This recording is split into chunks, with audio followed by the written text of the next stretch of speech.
till I watch.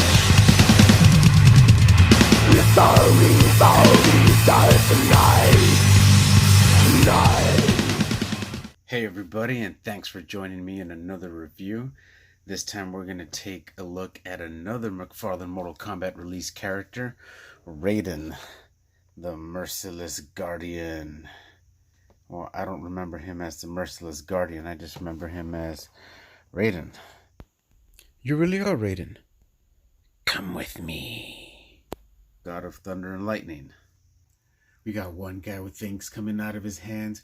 We got another one who freezes stuff. And then there's a man who, as far as I can tell, is made out of electricity. How did he just disappear like that? I mean, what is going on here? Who is this guy? He's Lord Raiden, God of Lightning and the protector of the realm of Earth. Oh, there's your logical explanation. And like I stated in the previous Johnny Cage review that I did of the McFarlane Mortal Kombat release, I was not in a hurry to get these, but now I am very interested and intrigued by them, so I do want to get the other characters in the wave, like the Scorpion and the Sub-Zero. So until I find those, I'm actually pretty happy now that I am acquiring these. So here we go. Here, so we got the typical front-facing display, clear display of the window, and McFarlane does a good job at utilizing all the space inside the packaging there, so there's not a whole lot of empty little areas. He's got interchangeable hands right there at the top corner. He's got his Elder Staff, and he's got some fire and lightning effects there. You got his half face right here, Raiden, his name. You got the Mortal Kombat seal and symbol, and Mortal Kombat at the top as well. Front right side, you got character art of the product, McFarlane Toys. On the other side, slight little open window, again with the Mortal Kombat name and the logo, with character picture down at the bottom. And 22 points of articulation, character name again with the character pose shot, McFarlane Toys, nothing down here. So alright, let's bust him out of the box. And there's Raiden out of the packaging, and if you have not tried or attempted taking out a McFarlane toy out of the molding, out of the plastic packaging, it is much difficult than any NECA figure out there. It is a task getting him out. But nonetheless, here he is in his super progressed and updated costume from his original release. Check that out. That is the only other Mortal Kombat figure of Raiden that I have.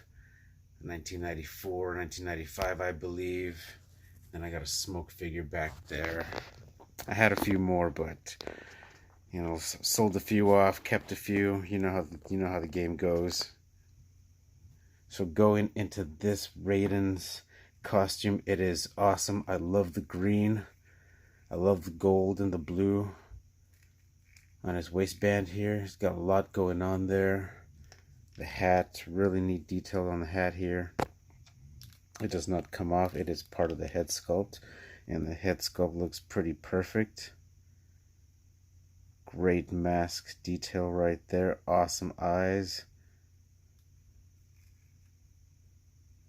Very Big Trouble in Little China-ish, where they got their influence from. This is super neat.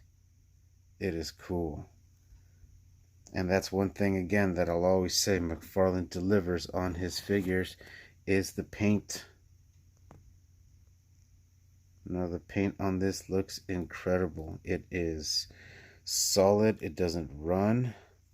It is sharp. It's vibrant.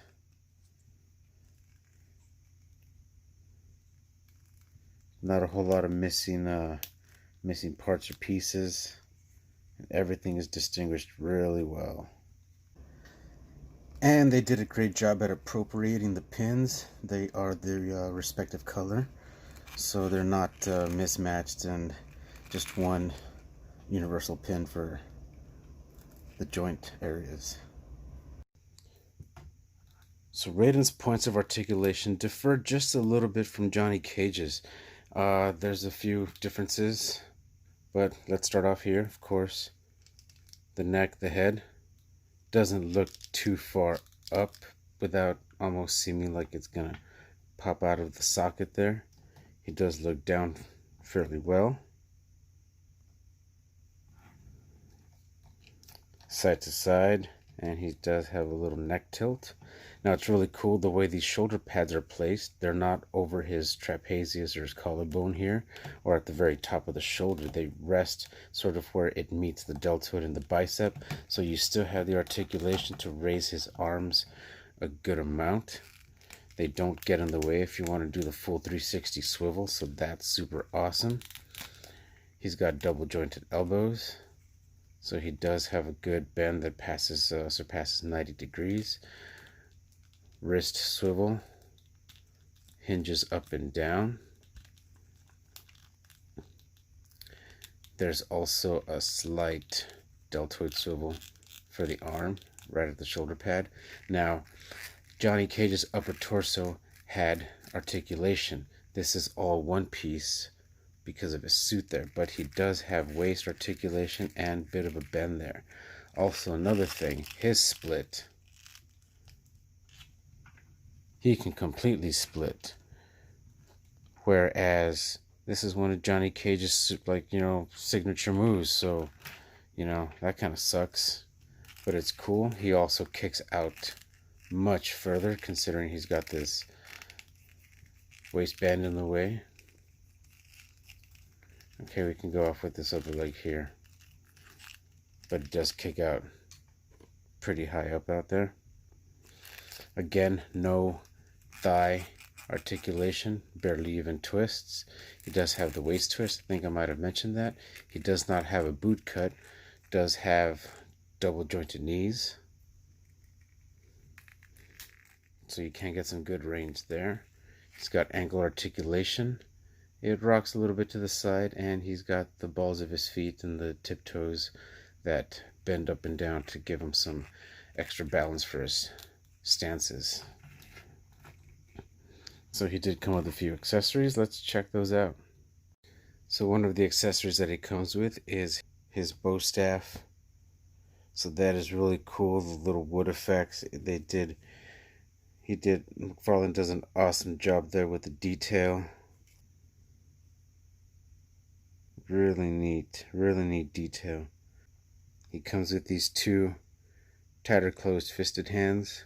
Well, they're not really fisted, but the grip here is much more, it's to grab his bow staff, because the hands that he does come with, they are open gripped, as you can tell. And then he's also got these fire and lightning effects that are pretty neat. So we'll go ahead and set him up with it in a little while. And of course, like most McFarlane figures, his back piece here does come with the respective Mortal Kombat figure stand with a peg. Haven't taken that out because it seems like he stands fairly well on his own. And I don't always like to use a stand because, hey, being able to stand the figure without the figure stand says a lot about the figure. So there's Raiden in an action shot with one of his lightning fire effects.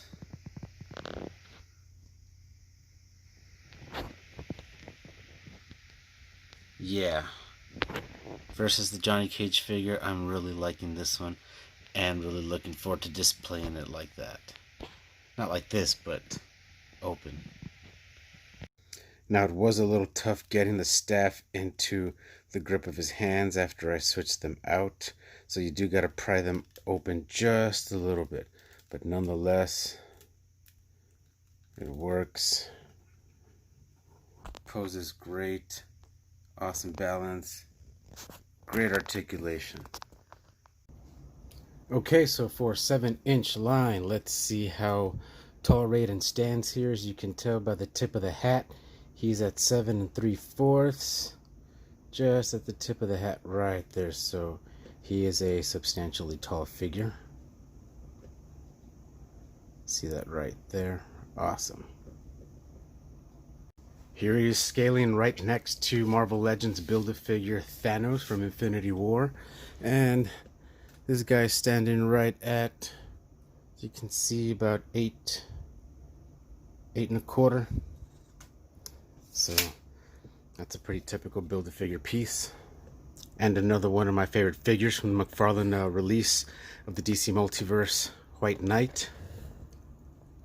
Batman with the Hellbat suit. That is awesome, and you can tell there's a substantial height difference there. And here we go, Batman with the Hellbat suit, right under 8 inches.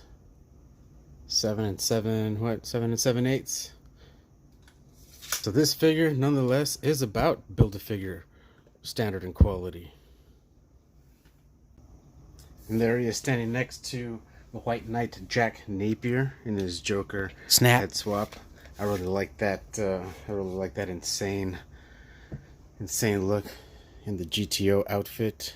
And Jack Napier here stands right under the 7-inch mark, so he's pretty average right there, you know. So same maker of the toy line. And scaling next to McFarlane's release of the Arkham Edition Batman from the DC Multiverse McFarlane Toys line. So they scale about the same right there. And y'all remember the video game MK vs. DC? Hey, some people didn't like it, but I thought it was really cool. Awesome video game. Awesome figures. So yes, this Raiden I will have displayed out and open. He is awesome, moves great, sturdy, great articulation, great accessories, awesome lightning effects. Comes with interchangeable hands. Of course, I already changed them to have his gripping hands for his Gandalf staff here. So all in all, it's a great buy. I found this guy at Walgreens. If you got your Walgreens card, you can get him on special. Or if you got points accumulated, whatnot, save yourself a couple of bucks. But it is definitely worth the buy. And again, I wasn't rushing to get these, but nonetheless, it was a great figure. Awesome purchase. Thank you for watching, and until the next one.